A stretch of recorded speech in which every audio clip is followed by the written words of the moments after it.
नमस्कार साथियों, भीनमाल हलचल पर आपका स्वागत है। तो हम बात करने जा रहे हैं धरातल अर्थात मूलभूत सुविधा को लेकर के, जो खास करके लोगों के लिए रहने का बसेरा होता है, उसी के बारे में। तो सरकारें कई योजना निकालती है, परंतु पट्टा सूद व अन्य भूमि मांगती है, तो भूमि है कहाँ? सुना इन्हें। उनको मकान इसलिए नहीं मिलते कि उनके पास जमीन नहीं है, उनके पास जमीन का पट्टा ही नहीं है। अब जब उस धरती पर पैदा हुआ है तो भगवान ने इतना हक तो दिया होगा कि रहने के घर के लायक जमीन तो उसकी हो। भगवान ने ये जल, जमीन, जंगल, खनिज कुछ लोगों के लिए नहीं बनाए सभापति महोदय, ये सबके लिए है, सबके लिए बनाए हैं, लेकिन सबके पास नहीं है।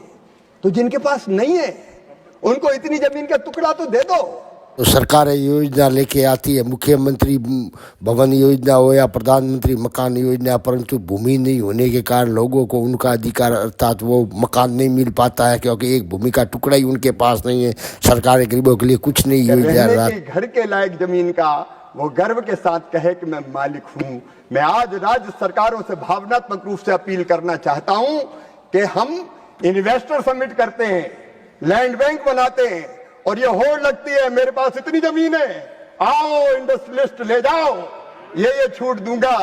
अरे जैसा लैंड बैंक उद्योगपतियों के लिए बना दिया, वैसा लैंड बैंक मेरे गरीबों के लिए भी एक बना दो।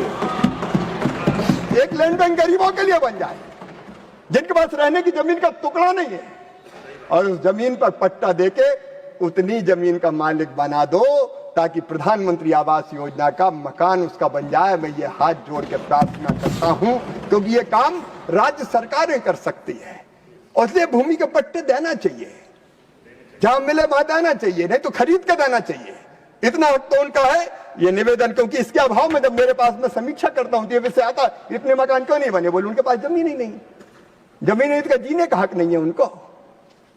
क्या उनके बच्चों का दर्द नहीं होता? क्या उनको मुस्कुराने का अधिकार नहीं है? और इसलिए निश्चित तौर पर यह होना चाहिए। ये निवेदन मैं जरूर करना चाहता हूं। एक बार फिर पूरे देश के गरीब भाई और बहनों को कहना चाहता हूं, नंबर 1, पहले प्रधानमंत्री ग्रामीण आवास योजना के अंतर्गत जिसकी आमदनी 10,000 थी वही पात्र था। 10,000 से ज्यादा आमदनी हो गई तो अपात्र हो जाता था।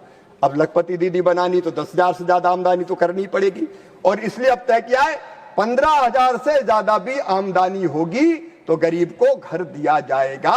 ये संशोधन हमने कर दिया है।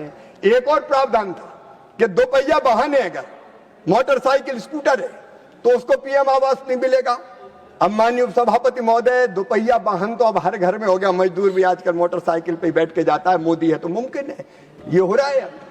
तो हमने ये भी तय कर दिया, अब 2 पहिया वाहन होगा तो भी प्रधानमंत्री आवास योजना का मकान देंगे। एक और प्रावधान था, अगर किसी मछुआरे के पास मोटर वाली बोट है तो उसको पीएम आवास नहीं मिलेगा।